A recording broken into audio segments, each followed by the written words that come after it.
Vamos então abrir nossas Bíblias na palavra do texto de Mateus capítulo 26. Vamos ler dois versículos, 26 e 27. Mateus capítulo 26, versos 26 e 27. No cenário que nós estamos reunidos na celebração da ceia, eu queria dividir com você uma meditação sobre o que nós acabamos de fazer nessa manhã. O tema dessa mensagem: o desafio da ceia, ser igual a Jesus. Mateus capítulo 26, versículos 26 e 27. Achamos? Quem achou, diga glória a Deus. Glória a Deus. Isso. Vamos ler juntos então. Enquanto comiam, Jesus tomou o pão e, abençoando-o, partiu e o deu aos discípulos, dizendo: tomai, comei, isto é o meu corpo. Então ele tomou o cálice e, tendo dado graças, deu aos discípulos, dizendo: bebei dele todos. A minha tradução é muito diferente de vocês? Não? Então não ouvi vocês. Vamos juntos, irmãos? Vamos lá, no 3, 1, 2, 3. Enquanto comiam, Jesus tomou o pão e, abençoando-o, partiu e deu aos discípulos, dizendo: tomai, comei, isto é o meu corpo. Então ele tomou o cálice e, tendo dado graças, deu aos discípulos, dizendo: amém. Glória a Deus. Meus irmãos, essa celebração que nós acabamos de realizar, que a gente faz todo mês, mensalmente, no primeiro domingo, algumas igrejas fazem em outra ocasião, mas com muita regularidade fazemos isso na vida cristã, tem na sua essência, nas suas ações, nos membros dessas passagens, alguns convites que nós nunca podemos esquecer. Eu quero extrair dos dois únicos versículos dessa meditação, na expressão de Jesus: enquanto comiam, Jesus tomou o pão e, abençoando, partiu e deu aos discípulos, e dizendo tudo aquilo que nós já temos de conhecimento. O que esse texto nos fala como desafio para nós seguirmos a Jesus, para nós sermos iguais a Jesus? Esses dias, estava conversando com, não me lembro mais com que pai nós estávamos no bate-papo aqui na igreja, já tem uns bons meses, né? E nós estávamos conversando sobre como os filhos acabam imitando os pais e por muitas vezes escolhem também a mesma profissão do pai. Quando é filha, a profissão da filha, da mãe. Isso é uma coisa muito natural, porque geralmente o filho quer imitar o pai. Isso acontece de uma forma muito sem se perceber, de uma forma muito natural. A vida de Jesus, para nós, é um grande desafio a ser imitada, de tal forma que sejamos tal como lá em Tessalônica, quando os cristãos foram chamados pela primeira vez de cristãos, que o significado era como se fossem pequenos cristos, ou os meninos seguidores de Cristo. E nós, irmãos, o que nós mais queremos é termos a grandeza de sermos chamados assim, de cristãos, de pequenos cristos, de pessoas que seguem imitando a vida de Jesus. O que Jesus faz aqui que a gente precisa intensamente imitar? Vejam aí, ó, enquanto comiam, parece que estava acontecendo uma janta, né? Um momento de comunhão. Jesus chamou a atenção para si, diz o versículo 26, tomou o pão. No meio de uma mesa farta de comida, imagino, de frutas, de tantos outros elementos, ele bota a mão num cesto com muitos pães, e ele pega um pão. A gente imagina logo um pãozinho, né? Assim, quentinho, né? Não mini, um pãozinho, mas naquele contexto era uma broa, né? De uma formatação redonda. Ele pega um pão desse, no meio de outros, o separa para si. Nós devemos, irmãos, separar o pão. Pão, óbvio que ele está fazendo menção do seu próprio corpo. Ele diz que, tal como aquele pão rasgado, seria a sua vida rasgada na cruz por nós. Então, o significado, o simbolismo é obrigatório, é claro. Ele pega do pão e separa o pão. ele separa uma vida da ideia de que ele destaca esse pão dos outros. Ele o separa, ele o escolhe, o seleciona, ele o destaca. E depois de pegá-lo, ele o levanta, o apresenta, o expõe, ele ergue aquele pão. Nessa manifestação, nós vemos claramente a vida de Jesus. Jesus foi separado por Deus desde o seu nascimento. Ele foi escolhido, e Maria foi escolhida para esse propósito. No seu desenvolvimento, Lucas capítulo 2, verso 52, diz que Jesus crescia em sabedoria e em estatura e graça diante de Deus e diante dos homens. Para dar a ideia de que Jesus ele foi separado, destacado, erguido, escolhido por Deus para fazer uma grande missão.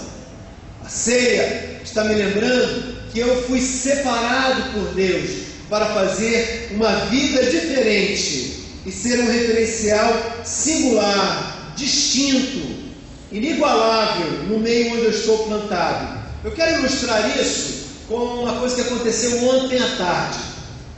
Eu estava visitando o irmão Júlio, já foi citado na oração, nosso regente, irmão Júlio, com seus 83, 8.3, como ele brinca dizendo, na sua idade, ele teve um mal no sábado, aliás foi na sexta, e agora? Cadê o Felipe? Sexta-feira, né? Sexta-feira, 3 horas, nós nos falamos pelo Facebook, eu não consegui ir, mas eu estive ontem à tarde, ele à noite já estava internado ali no Rocha Faria, está bem, eu estive com ele no início da tarde, está melhorando, dando sinais.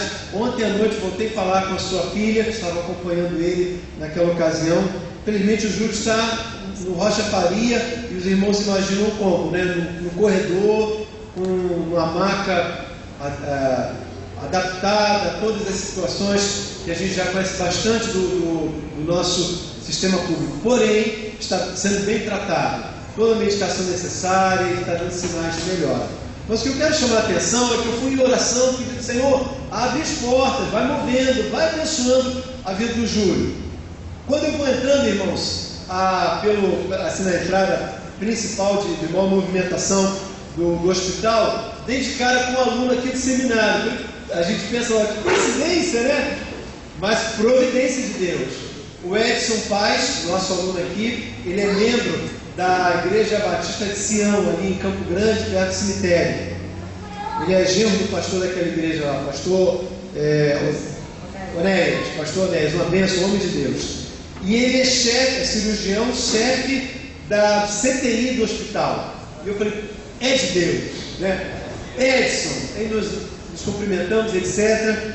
E falei com ele: olha, eu estou com uma ovelha muito querida aqui, preciso de muita atenção, você pode me ajudar? Irmãos, eu vi um homem de Deus usado por Deus na hora de Deus. Nós entramos, ele imediatamente procurou identificar a situação do Júlio. Havia junto com o Júlio um amigo da família, um médico também. Os dois se comunicaram de médico para médico, foram andando nos meandros do hospital, encontraram a ficha do Júlio, os exames, todos os exames feitos até então, o que ele estava tomando, sendo medicado, as orientações, e o Edson depois deixou todas as recomendações necessárias para que as enfermeiras, dentro daquela possibilidade tão precária, pudessem socorrer e acompanhar aquele homem. Irmãos, um pão separado para a glória de Deus, plantado por Deus lá no Rocha Faria. Quando a gente olha o que Jesus está dizendo, ele toma do cesto um pão e o ergue, o levanta. Jesus foi esse pão, quando erguido para a glória de Deus, uma vida separada para a glória de Deus. Olhe para você mesmo, veja quem está ao seu lado. Nós fomos separados por Deus, como que um pão tirado da mesa, ressaltado, despontado no meio de outros, para sermos essa bênção, um pão de Deus, um homem de Deus, uma mulher de Deus, uma vida consagrada para a glória de Deus, aonde nós estivermos plantados. Jesus, por onde passou, sua vida brilhou diante dos homens. Todos os seus discípulos, quando passaram entre as multidões, também foram homens e mulheres separados por Deus para a glória de Deus. Como seria a nossa vida, irmãos? Sem sombra de dúvidas, vidas nessa manhã separadas, todas elas para a glória de Deus. O nosso domingo não é só ele separado para a glória de Deus. Cada dia da semana, cada lugar onde nós vamos, por onde nós passamos, nós precisamos sermos como vidas também separadas para a glória de Deus. Mas o texto diz, versículo 26, enquanto comiam, Jesus tomou um pão. E o que ele fez com aquele pão, irmãos? Ele o abençoou. Tomando o pão, o abençoou. Um pão não só separado, mas agora consagrado para Deus. Jesus foi esse pão, erguido por Deus e servido à multidão de todas as gerações para a glória de Deus. E é interessante, irmãos, que nós pensamos em Jesus, pensamos, mas para Jesus foi mole, porque Ele é o Filho de Deus. Na terra Ele é a encarnação do Deus vivo. Ele é o próprio Deus vivo. Porém, meus irmãos, houve uma dinâmica diferente. Porque enquanto Deus, Ele também era homem. E nessa parte humana, integral na vida de Jesus, precisou que Ele se consagrasse, tal como nós temos que nos consagrar, para que possamos ser usados por Deus.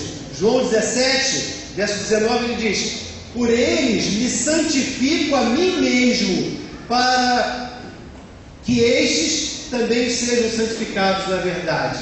Você acha que Jesus, por ser Jesus e Deus, Ele não precisou fazer nenhum sacrifício, nenhuma renúncia da sua natureza pecaminosa, enquanto corpo físico que Ele possuía? Claro, irmãos, que Ele precisou. A sua divindade estava limitada num corpo físico, material, tal como o meu e o seu. Por isso, o exemplo de Jesus que se consagra, se dedica, se derrama, deve ser vivido por mim também. Paulo, quando fala dessa dinâmica, ele diz lá em 1, eu queria que você lesse comigo, 1 Coríntios capítulo 9, 25 a 27.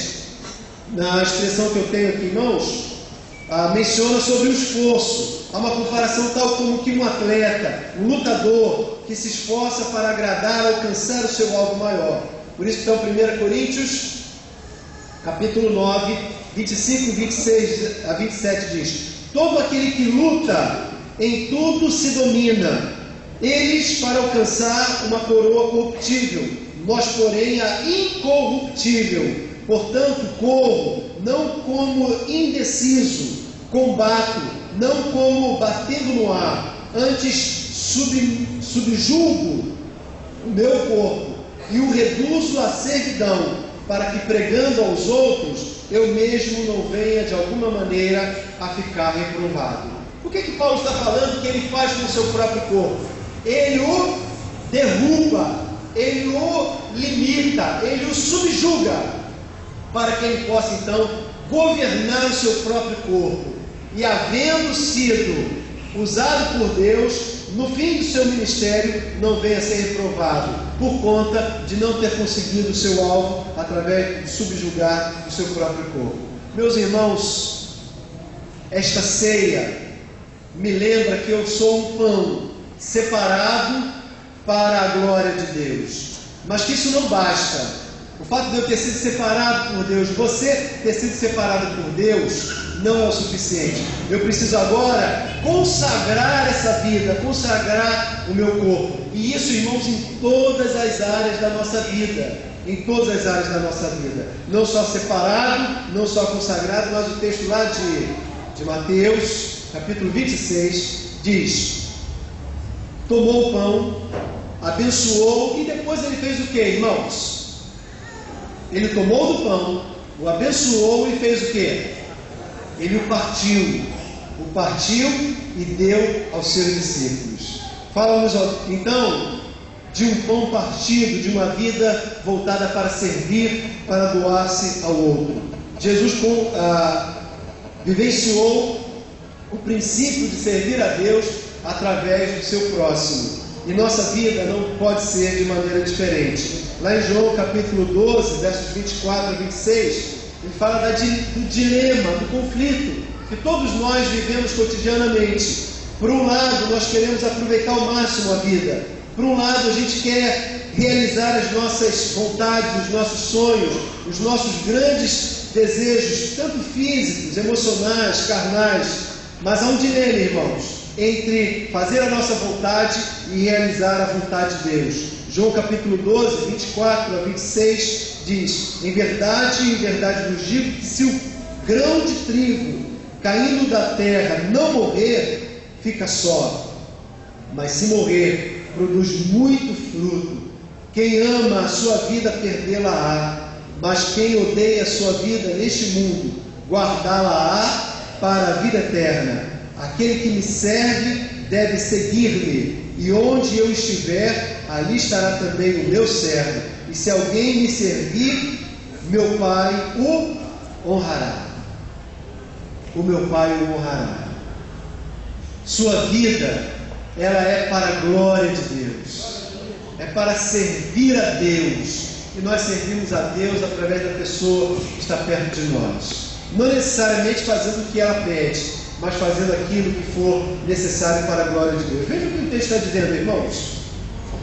Um trigo que quiser fazer a sua própria vontade e quiser impedir a vontade de Deus na sua vida, ele tem a oportunidade. Ele pode escolher não morrer, vai ficar na terra e vai ficar sozinho. Mas se o trigo voluntariamente se entregar, e se o trigo prestar ao que foi criado e morrer na terra, esse fruto vai dar muito fruto. E a vida o texto compara o trigo com a vida de um crente, que quando morre, dá muito fruto e alegra o coração de Deus. Eu não preciso, para agradar a Deus, dar um tiro na cabeça. Eu preciso dar um tiro da palavra do meu próprio eu. E eu creio, irmãos, que Deus está falando aí para cada um de nós, como nós vamos matar, ou onde ou em que área nós precisamos matar o nosso próprio eu. Eu sei, irmãos, que nós precisamos morrer. Morrer para a nossa vontade, para o nosso desejo, para a nossa própria inclinação. Para que o pão seja erguido, seja abençoado e alcance o seu objetivo de ser partido e distribuído para muita gente. Quando a gente sair daqui, Deus esperará que cada um de nós venhamos a ser como um pão servido na ceia, rasgado, partilhado, para abençoar a vida de muita gente. Interessante isso, porque dá-nos a entender que a bênção não é para aqui. A bênção é para onde, irmãos? É lá para fora, é na sociedade, é no lugar onde nós estamos plantados. Nós, irmãos, temos um vínculo com tudo que está acontecendo. E a nossa vida, a nossa igreja, o nosso corpo de Cristo, numa perspectiva maior, precisa ser essa bênção nesse tempo. Que Deus abençoe essa palavra nos nossos corações. Lembrando, irmãos, que Ele tomou do pão, o abençoou, o consagrou e partiu para servir como bênção a muita gente. Que as nossas vidas sejam esses pães também para a glória de Deus. Amém?